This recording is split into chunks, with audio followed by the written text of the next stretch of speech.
Bismillahirrahmanirrahim. Alhamdulillah, salatu wassalamu ala Rasulillah. Ikhwan dan akhwat yang dirahmati Allah Subhanahu wa taala. Mulai kajian kali ini kita akan bahas tentang penyakit hati yang lain yang tidak kalah berbahaya dari penyakit riya, yaitu penyakit al-ujub.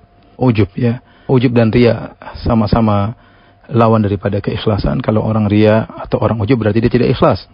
Kemudian ujub dan riya sama-sama menggugurkan pahala, dan ujub dan riya sama-sama merupakan syirik kecil, dan ujub dan riya sama-sama menyebabkan masuk neraka jahanam ya. Oleh karenanya sebagaimana kita berusaha lari daripada riya ya, kita juga harus lari daripada ujub ya. Karena sebagian orang bisa selamat daripada riya, tapi dia terjatuh pada ujub. Dia bangga merasa memiliki sesuatu yang tidak dimiliki oleh orang lain misalnya, dan yang lain halnya. Sebagian orang selamat daripada ujub, tapi dia terjerumus dalam riya. Seyogyanya kita berusaha terhindar daripada kedua-duanya. Tapi kita akan jelaskan mana ujub.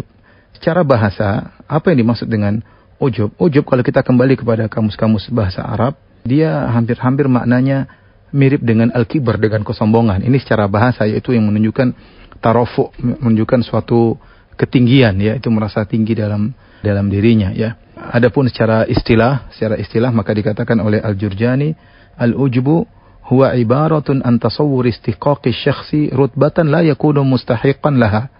Yaitu ujub adalah seorang dia merasa berhak untuk mendapatkan suatu kedudukan, padahal dia tidak berhak mendapatkan kedudukan tersebut. Itu namanya ujub. Dia merasa dia harusnya tinggi, padahal sebenarnya dia tidak tinggi. Padahal dia tidak tinggi.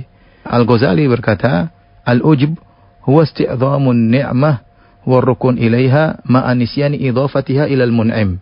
Al-ujub yaitu menganggap hebat nikmat yang ada pada dirinya dan merasa tenang dengan nikmat tersebut, sementara dia lupa untuk menyandarkannya kepada al-mun'im, itu kepada Allah Subhanahu wa taala yang telah memberikan dia karunia atau kenikmatan tersebut. Ibn Taimiyah rahimahullahu taala menjelaskan makna ujub. Ujub yaitu intinya adalah engkau merasa bahwasanya keberhasilanmu adalah sebab dirimu, yaitu bukan hanya semata-mata Allah yang buat kau berhasil, tapi karena kelebihan yang kau miliki juga membantumu untuk membuatmu berhasil. Dari sinilah kemudian Ibn Taimiyah rahimahullahu taala menyatakan bahwasanya ar-riya min babil isyraqi bil khalq wal ujbu min babil isyraqi bin nafs. Riya yaitu kita mensekutukan Allah dengan selain Allah, yaitu kita mengharap dipuji oleh Allah, mengharap pahala dari Allah. Riya sekaligus kita mengharap pujian dari manusia. Ya, di situ kita meletakkan sumber pengharapan kita kepada dua, kepada Allah dan kepada makhluk.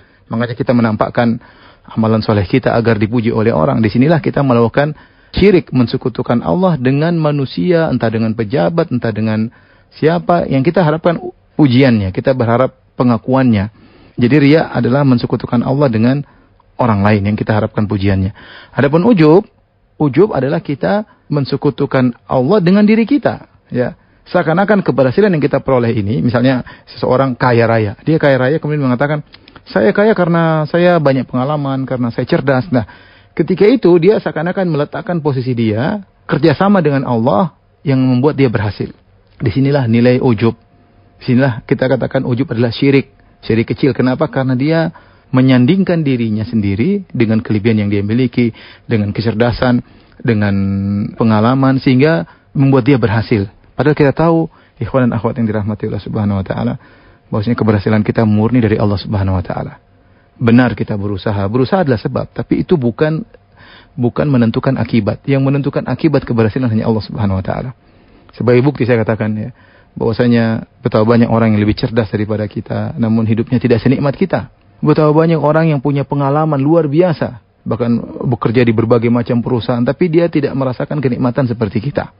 Yang mungkin kita tidak lebih cerdas daripada dia, dan kita tidak lebih banyak pengalaman dari dia. Nah, dari sini kita sadar bahwasanya benar, kecerdasan, pengalaman merupakan sebab keberhasilan, tapi dia tidak mesti berbanding lurus ya.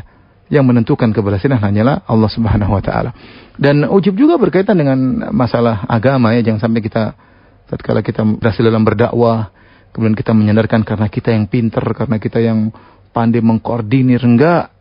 Yang membuat dakwah berhasil, yang buka hati manusia untuk bisa menerima dakwah, Allah semata ya. Jadi ujub itu bisa dalam masalah dunia, bisa dalam masalah perkara agama ya. Oleh karena terkadang kita dengar perkataan sebagian orang, sayalah yang dulu yang pertama kali membabat alang atau membuka jalan untuk dakwah. Kalau bukan karena saya tentunya. Ini perkataan-perkataan yang menunjukkan ujub ya. Seakan-akan dia menggantungkan keberhasilan karena dianya. Di sini dia mensekutukan Allah dengan dirinya sendiri. Ya, dia mensekutukan Allah dengan dirinya sendiri. Dan ini adalah ujub secara istilah ya. Ujub secara istilah. Oleh karenanya Syekhul Islam Ibnu Taimiyah rahimahullah taala mengatakan, "Fal mura'i la yuhaqqiqu qawlahu iyyaka na'bud wal mu'jab la yuhaqqiqu qawlahu wa iyyaka nasta'in." Kata Ibnu Taimiyah rahimahullah taala bahwasanya orang yang riya, dia tidak mewujudkan firman Allah iyyaka na'bud, hanya kepada Engkaulah kami beribadah ya, tidak butuh pujian dari yang lain. Adapun orang yang ujub, dia tidak mewujudkan wa iyyaka nasta'in. Wa iyyaka nasta'in artinya apa? Hanya kepada Engkaulah kami mohon pertolongan.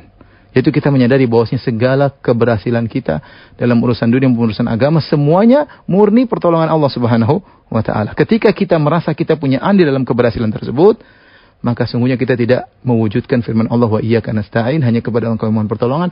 Ternyata kita merasa kita juga ikut andil dalam keberhasilan diri kita. Allah alam, nanti akan kita lanjutkan lagi. Ikhwan dan akhwat yang dirahmati Allah Subhanahu wa taala.